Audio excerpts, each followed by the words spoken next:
Бүгінгі тақырып Қазақстанның өзендері. Қазақстан аумағында ірілі ұсақты 85 мың өзен бар. Осы цифрды есе сақтаймыз. Қазақстан аумағында 85 мың өзен бар. Олардың ішінде 7 өзеннің ұзындығы 1000 километрден асады. Енді орын-орнымен үлестіретін болсақ, Қазақстандағы ең ұзын өзен ол Ертіс өзені, ұзындығы 4248 километр, оның ішінде Қазақстандағы ұзындығы 1700 километр. Екінші орында Есіл өзені тұр. Есіл өзенінің Қазақстандағы ұзындығы 1400 километр. Одан кейін Жайық өзені 1082 километр, Сырдария 1400 километр, Тобыл 800 километр, Іле 815 километр және Шу 800 километрде.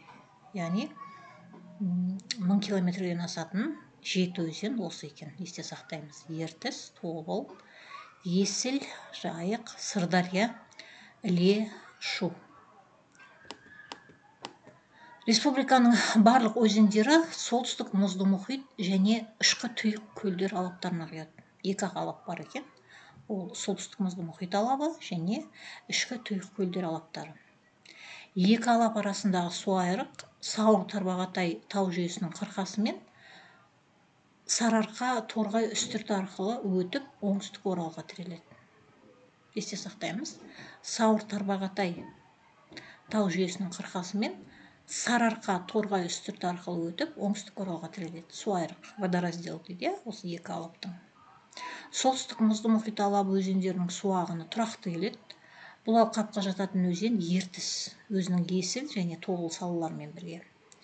Республика өзендерінің едәуір бөлігі ішкі тұйық алапқа жатады. Ішкі тұйық алап ірі көлдерге құятын өзендер жүйесімен келесі сатыдағы кіші алапқа бөлінеді. Бұл көлдердің ірілері Каспий, Арал теңіздері және Балқаш көлі. Ішкі тұйық алапқа ұсақ көлдерге құятын, құмға барып сіңіп кететін, сондай-ақ уақытша ғана ағатын өзендер де жатады. Каспий теңіз алабы батыс Қазақстан өзендерін қамтиды. Оларға Жайық, Жем, Сағыз, Ойыл, Сары өзен, Қара өзен тағы да басқалары жатады. Мына картадан көріп тұрғаныңыздай, Ертіс, Есіл, Тобыл, Жайық, Сырдария, Шу, Іле өзендер. Арал теңіз алабына оңтүстік және орталық Қазақстанның оңтүстік бөлігінің өзендері жатады. Өзендер шөл зонасында орналасқан және өзен желісі сирек. Басты өзендер Сырдария, Арыс саласы мен Шу, Сарысу, Торғай, Ырғыз, Талас өзендері. Бұлардың ішінде Сырдариядан басқасы Арал теңізіне жетпей құмға сіңіп кетеді. Балқаш Алакөл көлдер жүйесіне Қазақстанның оңтүстік шығысындағы өзендер кіреді. Олар Қаратал, Лепсі, Ақсу, Іле, Тентек, Сархан, Басқан және тағы басқалар. Әр алапқа біз келесі сабақта, келесі тақырыпта жеке-жеке тоқталамыз. Енді өзен жүйесінің ерекшелігіне тоқталатын болсақ, Қазақстан өзендерінің бірінші ерекшелігі жасы әртүрлі. Жазық бөлігінің өзен жүйелері ескі, өзінің даму сатысының соңғы кезеңінен өтуде. Сондықтан жазықтықтардағы өзендердің аңғарлары жақсы түзілген әрі кең болып кетеді. Бұл өзендерде тереңдік шаю әрекеті, яғни эрозиясы баяу, ал бүйірлік шаю күшті болады. Таулы аймақтардың өзендері керісінше геологиялық тарихы жағынан жас, өз дамуының бастапқы кезеңінен өтуде. Бұлардың бойлық қимасы тік құламалы келеді, яғни қалыптасып бітпеген. Өзендердің тереңдік шаю керісінше әрекеті жылдамда, бүйірлік шаю баяу екен. Қазақстан өзендерінің екінші ерекшелігі оның әркелкі таралуы. Жазықтықтарда өзен жүйесінің жиілігі солтүстіктен оңтүстікке қарай кеми береді. Жауын-шашын көбірек түсетін орманды дала және дала зоналары өзенге бай. Республиканың солтүстігінде өзен жүйесінің жиілігі әрбір 100 квадрат километрге орта есеппен 4-6 километрден, ал оңтүстік шөл зонасында 0,15 километрден келеді. Қазақстанның биік таулы аймақтарында өзен көп. Алтай, Жетісу Алатау және Тянь-Шань тауларында жауын-шашын мол түседі. Өзен жүйесінің жиілігі тау бөктерлерінде әрбір 100 квадратқа 4-6 километрге, таудың орта бөлігінде 10-12 километрге, ал биік тауларда 16-18 километрге дейін жетеді. Енді өзен суының шығыны мен жылдық ағынына тоқталатын болсақ, өзеннің су шығыны дегеніміз өзеннің су қимасынан 1 секунд ішінде ағып өтетін су мөлшері. Әдетте су шығыны секундына ағып өтетін текше метр есебімен өлшенеді. Қазақстанның ең мол сулы өзені Ертістің көп жылдық орташа су шығыны 880 метр куб секундына. Сырдарияда 703 метр куб секундына. Өзеннің жыл бойындағы ағып шыққан су шығынын жылдық ағын деп атайды. Мысалы, Ертістің жылдық ағыны 28 миллиард метр куб. Су ағыны жер беті суларының қорларын анықтайды. Ағын республика аймағы бойынша өте әркелкі тараған. Беткі ағынның мөлшері 59 километр куб. Қазақстанның жазық аудандарында жылдық ағынды негізінен анықтайтын қар жамылғысының таралу сипаты және қардың еру алдындағы суының қоры болып есептеледі. Жаңбыр төлге жуық топырақтың жоғарғы бетін ылғалдандыруға және буландыруға жұмсалады. Жылдық ағынның мөлшері ең алдымен климатқа байланысты. Өзендердің жылдық ағынына жер бедері әсерін тигізеді. Ол таулы өзендердің басты факторларының бірі болып табылады. Абсолюттік биіктік артқан сайын жылдық атмосфералық жауын-шашын мөлшері молая түседі. Қазақстанның солтүстігінде ылғалдану коэффициенті 1-дің маңында, сондықтан ағынды көбірек және өзендердің суы да молырақ. Оңтүстікте ылғалдану коэффициенті 1-ден төмен, ағын мөлшері де аз. Қазақстан бойынша орташа ағынның әрбір квадрат километрге келетін мөлшері 20 мың метр куб. Республикамыз өзен ағынының мөлшері жағынан Түркменстаннан ғана алда тұр. Ағын жыл маусымдарына қарай да өзгеріп отырады. Мысалы, қыс айларында жазықтықтағы өзендер жылдық ағынның 1%-ын береді. Адам баласы бөген салып, өзен аңғарларын жалпы реттеп отырады. Бөгендегі су халық шаруашылығына қыста да, жазда да біркелкі пайдаланылады. Бөгендер қолдан жер суландыруға, электр қуатын өндіруге, тағы да басқа жағдайларға қолайлы. Елімізде 168 су бөгені бар. Есте сақтаймыз, Қазақстанда 168 су бөгені бар. Олардың ең ірілері Бұқтырма мен Қапшағай бөгендері, есте сақтаймыз. Енді өзендердің қоректенуі мен режиміне тоқталатын болсақ, Қазақстан өзендері негізінен қар, жаңбыр, мұздық және жерасты суымен қоректенеді.